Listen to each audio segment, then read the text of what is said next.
Good morning friends. तो चलिए हम लोग आज एक छोटा सा टॉपिक डिस्कस कर लेते हैं। बहुत सारे बच्चे के मन में डाउट होता है कि सर हमने मार्केट गया था तो मार्केट में देखा कि दो फॉर्म में हमारे यूरिया अवेलेबल थे, एक जो कि काफ़ी छोटा था और एक जिनके साइज़ काफ़ी बड़े थे। आप देख पा रहे होंगे कि ये दो फॉर्म में यूरिया आपके पास अवेलेबल है, एक जिनके साइज़ काफ़ी छोटे छोटे हैं और एक जिनके साइज़ गोली के आकार का है, मतलब मेडिसिन जो आप खाते हो ना उनके साइज़ के आकार का है, मतलब साइज़ थोड़ा सा बड़ा है।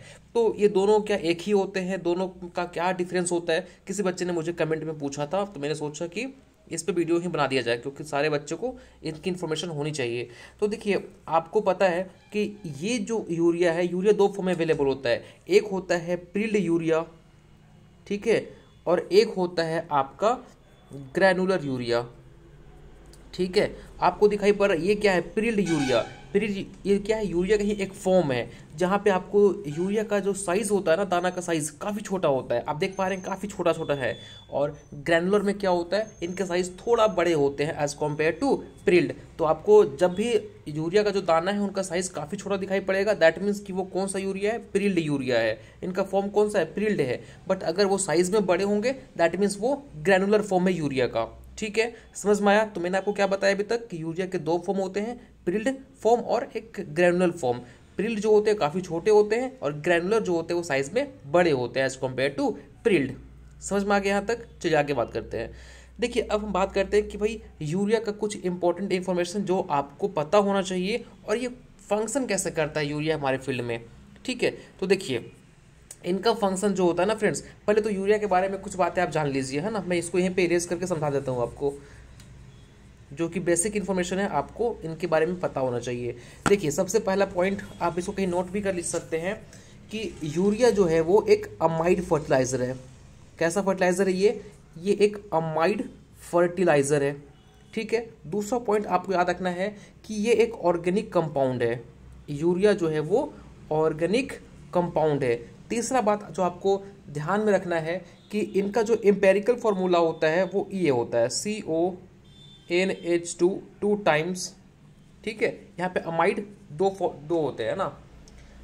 और इनके अगर आप स्ट्रक्चर ड्रॉ करोगे इसका, यहाँ तक आप नोट कर लीजिए, मैंने क्या बताया आपको कि यूरिया एक अमाइड फर्टिलाइजर है, ये एक ऑर्गेनिक कंपाउंड है और इसका एम्पेरिकल फार्मूला ये होता है। कई बार ये डायरेक्टली पूछ लिया जाता है यूरिया के बारे में, ठीक है। इनका आप स्ट्रक्चर ड्रॉ करोगे तो कुछ इस टाइप का स्ट्रक्चर इसका बनेगा, है ना। मैं इसको इरेज करके यहीं पर समझा दे रहा हूँ, फिर इसके फंक्शन को देखेंगे हम लोग, है ना।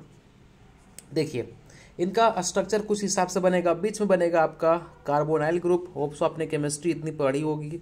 और ये क्या है? आपका अमाइड। तो ये इनका स्ट्रक्चर है, ये है कार्बोनाइल और इससे अटैच्ड होता है हमारा अमाइड, ठीक है। ये इनका एम्पेरिकल फार्मूला है, ठीक है। समझ में आ गया? और आपको पता है इसमें 46% क्या होता है? नाइट्रोजन होता है ना। यहाँ तक पता है आपको?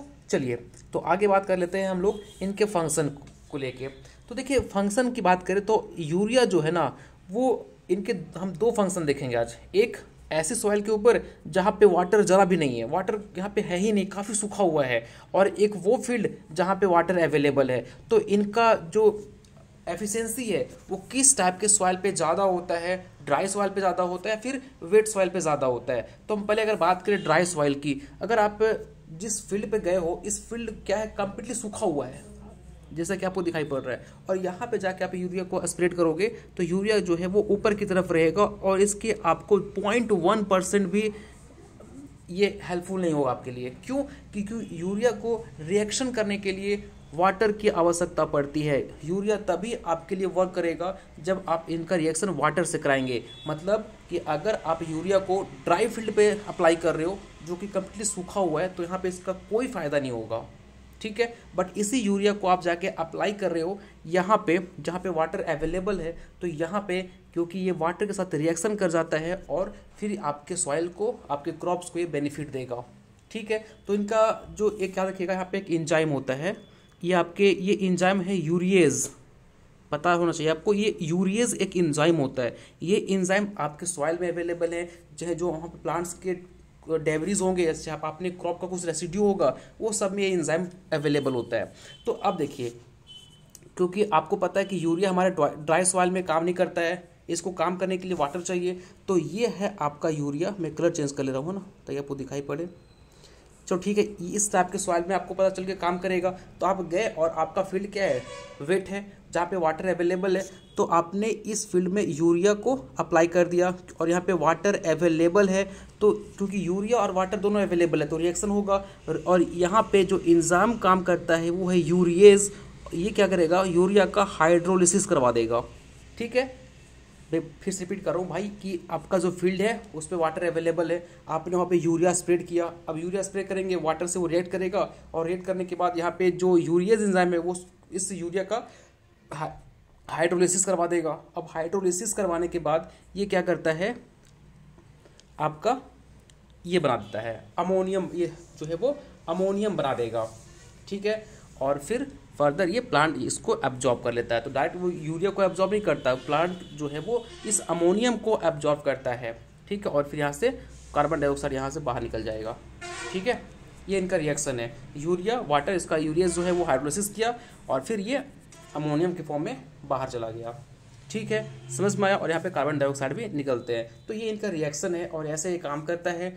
ठीक है, अगर हम इनकी डायमीटर की बात करें, देखो चलो ठीक है, मैं आपको यहाँ पे डिफरेंस समझा देता हूँ, कुछ इंपॉर्टेंट डिफरेंस जो आपको जानने चाहिए। तो देखिए ये हमारा है, पहले तो आप मेरे को बताएंगे कि ये आपको जो डायग्राम दिखाई पड़ रहा है इसमें आप मेरे को बताइए कि इसमें कौन सा प्रिल्ड यूरिया है और कौन सा ग्रैनुलर यूरिया है। या ऑफकोर्स आप सही बोल रहे हो सर, ये जो है वो हमारा प्रिल्ड यूरिया है और ये हमारा ग्रैनुलर यूरिया है।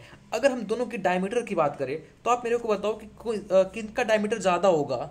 तो भाई इतनी तो आप मैथ पढ़े होंगे कि सर इनका डायमीटर ज़्यादा होगा, इनका डायमीटर कम होगा। तो अगर डायमीटर की हम बात कर लें तो फ्रेंड्स इनका जो डायमीटर होता है ना वो 2.5 mm से क्या होता है, ज़्यादा होता है। और इनकी बात करें तो इनका ऑन एन एवरेज देखेंगे तो 1.77 mm का लगभग होता है। ठीक है, तो अब आप इजिली आइडेंटिफाई कर पाएंगे कौन सा यूरिया का प्रिल्ड फॉर्म है, कौन सा ग्रैनुलर फॉर्म है। ठीक है, यहाँ पे आप देख के बताइए कौन सा फॉर्म है।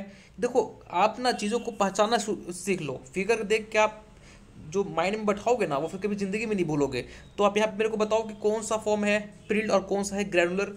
तो यहाँ ऑफकोर्स ये प्रिल्ड फॉर्म है और ये हमारा ग्रैनुलर फॉर्म है फ्रेंड्स। ठीक है, अब हम इनके बीच में कुछ इंपॉर्टेंट जो डिफरेंस होते हैं ये हम जान लेते हैं। ठीक है, तो देखिए सबसे पहले बात जो आपको जाननी चाहिए कि जो हमारा प्रिल्ड यूरिया है वो सॉलिड नाइट्रोजन फर्टिलाइजर होता है जो कि वाटर में इजिली डिजोल्व हो जाएगा, क्योंकि साइज छोटा है ना तो ये वाटर में इजिली डिजोल्व हो जाता है।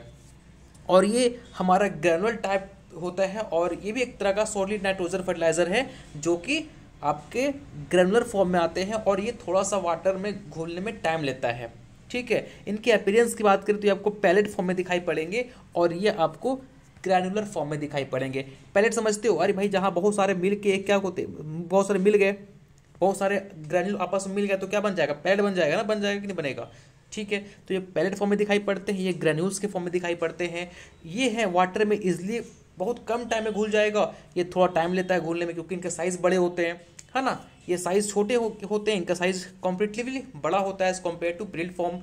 अब देखिए एक इंपॉर्टेंट बात, इनको हैंडलिंग करना और स्टोरिंग करना एज कम्पेयर टू आप इजिली से ग्रैनुलर फॉर्म को हैंडल कर लेंगे, उनको स्टोर भी कर लेंगे। लेकिन क्योंकि जो आपका प्रिल्ड यूरिया होता है ना, इनका हाइग्रोस्कोपिक नेचर काफ़ी ज़्यादा होता है। अब हाइग्रोस्कोपिक नेचर ज़्यादा होता है तो इसका मतलब क्या है, अरे भाई हाइग्रोस्कोपिक नेचर ज़्यादा होगा दैट मीन्स कि वो ज़्यादा डेंजरस होता है ना, ज़्यादा वो विस्फोट होने की संभावना होती है ना।